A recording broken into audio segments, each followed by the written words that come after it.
구독하기와 좋아하기 항상 저의 큰 힘이 됩니다. 안녕하십니까. 3월 6일 러브펀드의 증시 토크입니다.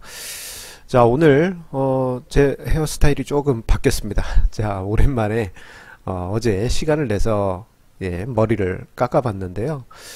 너무 오랜만에 깎아서인지 어제 머리 깎을 때 언제 깎으셨어요? 라고 물어보시는데 제가 언제 깎았는지 순간 기억이 안 나서 한 달 반 전이요, 이렇게 대답을 했었습니다.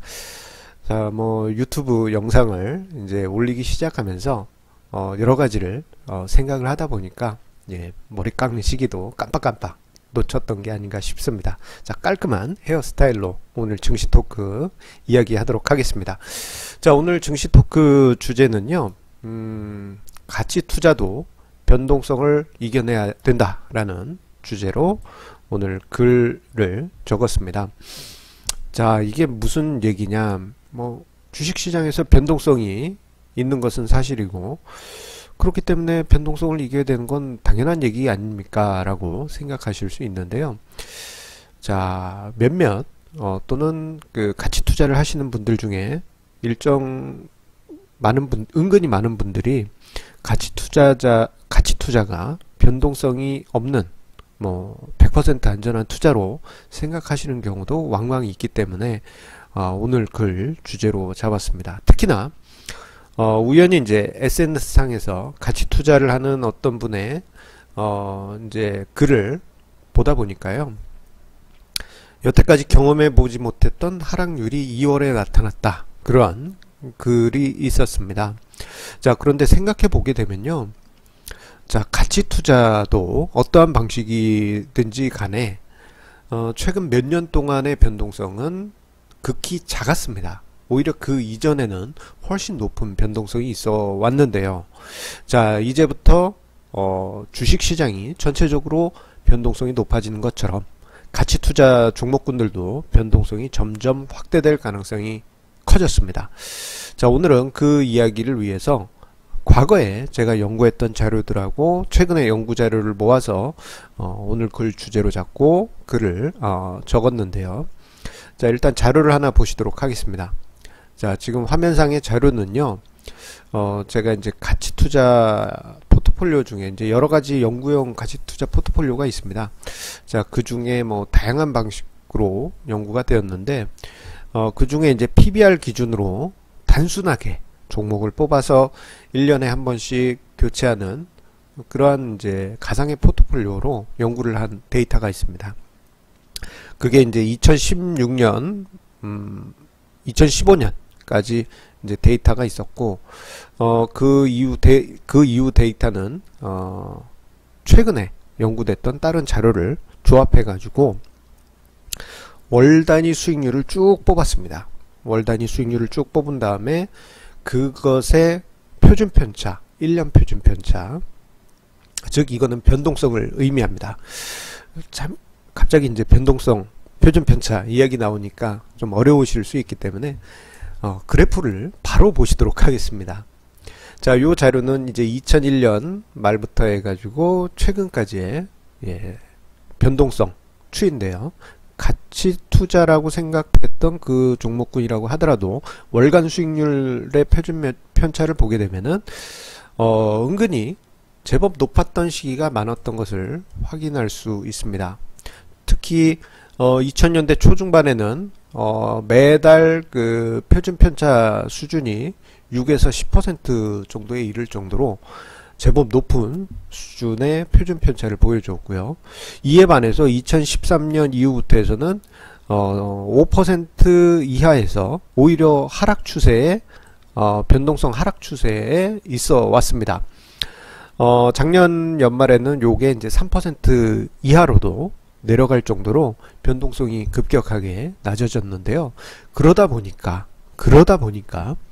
최근에 몇 년 동안의 변동성만으로 생각을 해본다면은 워낙 변동성이 낮았기 때문에 그 이전에 과거 한 10년 전과 같은 그러한 변동성이 나오게 되면은 투자자 입장에서는 투자 심리가 크게 흔들릴 수밖에 없게 됩니다. 그런데 요즘 이제 변동성 추이를 보게 되면요, 변동성 추이를 보게 되면 하락했던 변동성이 이제 또다시 상승 추세로 돌아서려고 하고 있습니다.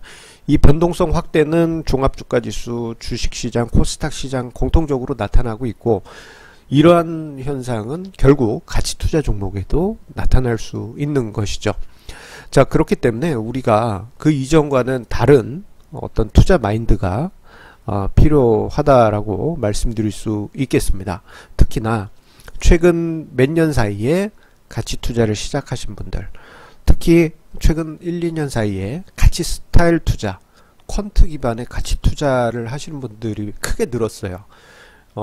그러다 보니까 이분들 같은 경우에는 백테스팅 자료를 봤을 땐 수익률 좋다, 이렇게 요것만 보셨지 실제로 수익률 흐름에 대한 경험을 하신 거는 최근 1, 2년 사이에 불과합니다.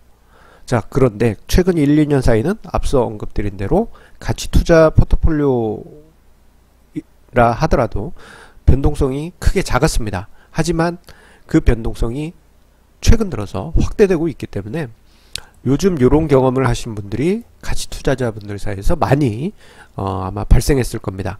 최근 몇 년 사이에 겪어보지 못했던 상황이 벌어지고 있다.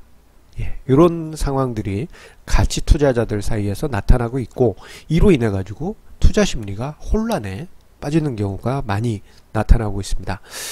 자, 여기에 더불어서요, 앞서서 데이터는 이제 월간 수익률의 표준 편차로 이야기를 드린 거라면은, 자, 저평가된 포트폴리오에 연 단위로 봤을 때 월 단위 수익률의 최대값, 최소값을 연 단위로 한번 뽑아 봤습니다.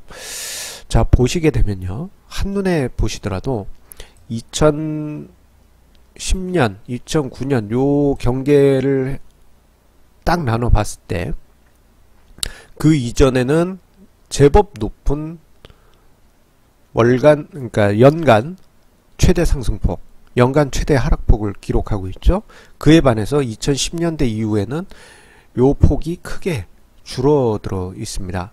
이게 어느 정도냐면요, 수치로 한번 보도록 하겠습니다. 자, 2013년 이후부터 해서 월 단위 최대 하락률은 지속적으로 감소하고 있는데, 2013년부터 해서 2017년까지 5년간 평균값이 마이너스 5.6%입니다. 즉 연 단위로 봤을 때 최대 하락한 값을 뽑습니다. 그 값을 2013년, 14년, 15, 16, 17 이렇게 5개년간 평균한 게 마이너스 5.6%란 거예요. 뭐 시장 변동성이 점점 낮아지는 추세였다 하지만 한 달에 5% 정도 하락률, 심리적으로 크게 흔들릴 수 있겠죠. 자, 그런데요, 과거에는 이거보다 훨씬 컸습니다. 2001년부터 해서 2007년을 보게 되면요, 연 단위로 봤을 때 월간 최대 하락률의 평균치는 마이너스 8.7%로 3% 이상 높은 수준입니다. 즉 최근 5년간은 어떻게 보면은 좀 귀여운 수준의, 귀염둥이 수준의 월간 하락률, 최대 하락률을 보였다라는 것이죠. 특히 2009년 이후부터 해서 최근까지를 보게 되면요, 이게 전체 데이터를 쭉 보면 한 달에 10% 넘는 하락폭을 보인 달이 2009년 이후에는 없었습니다. 그런데요, 2009년 이전에는 수시로 있었습니다. 2002년에는 3차례나 있었고요. 2006년에는 그때 이제 완만한 상승장이었는데도 한 차례 10% 넘는 월간 하락률이 발생했었고, 2008년 금융위기 때는 2차례에 걸쳐서 크게 하락 10% 이상 하락하기도 했었습니다. 자, 이러한 모습이 저 PBR 가치주에서도 나타났다는 점은 우리가 좀 주의 있게 봐야 될 부분이라고 볼 수 있겠고요. 최근 5년 동안의 월 단위 최대 하락폭이 그 이전 10년 전처럼 더 크게 확대될 수 있음을 우리가 마음속으로 각오할 필요가 있습니다. 그런데 요게 이제 무조건 나쁜 것이냐? 꼭 그런 것은 아닙니다. 왜냐하면요, 하이 리스크 하이 리턴이 여기서 나타나요. 월 단위 최대 하락폭이 큰 시기에는 월 단위 최대 상승폭이 커지게 됩니다. 요거를 이제 말로 설명드리면 좀 애매하실 수 있기 때문에 도표를 다시 한번 보도록 하겠습니다. 보시는 바처럼 2009년 이전에는 연 단위로 봤을 때 월간 최대 하락폭이 컸었죠. 최근에 비해서. 자, 그런데 상승폭도요.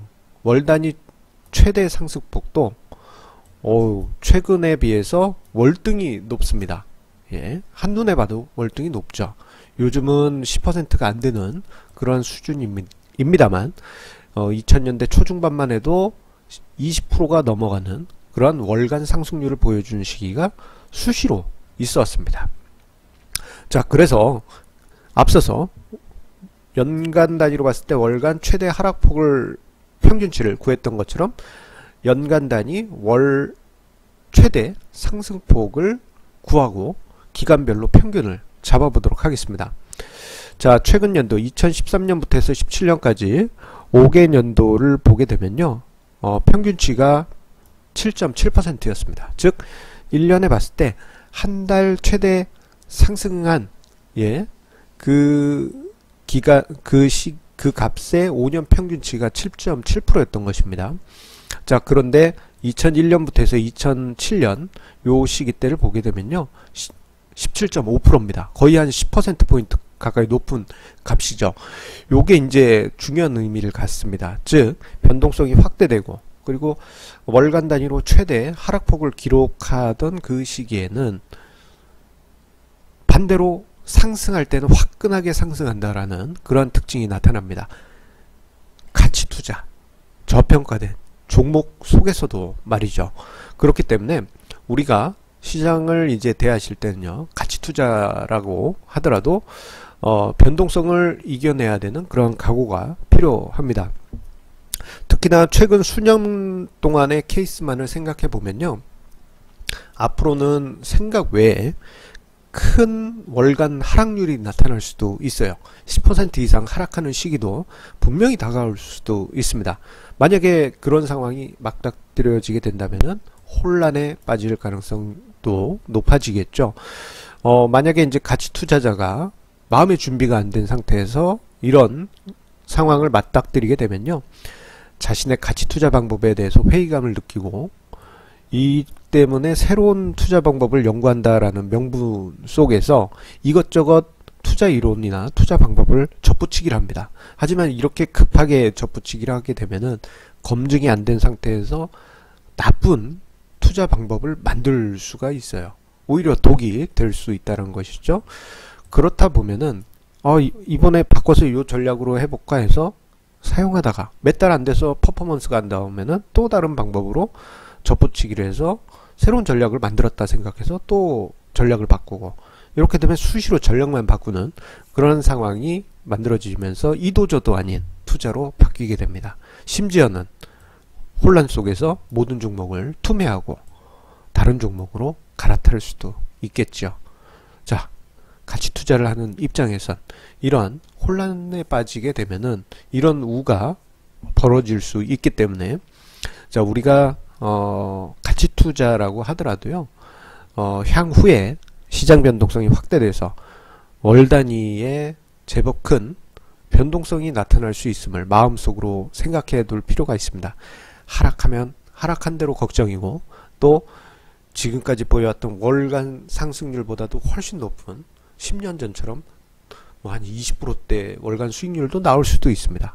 만약에 그 상황을 만나게 되면요, 뭐 상승하면 상승했다고 이거 이제 컷해야 되나 그런 고민에 빠질 것이고, 하락하면 하락했다고 해서 여기서 손절매야 되나 이런 고민에 빠질 것입니다. 하지만 투자 원칙은 공고히 지켜가실 필요가 있습니다.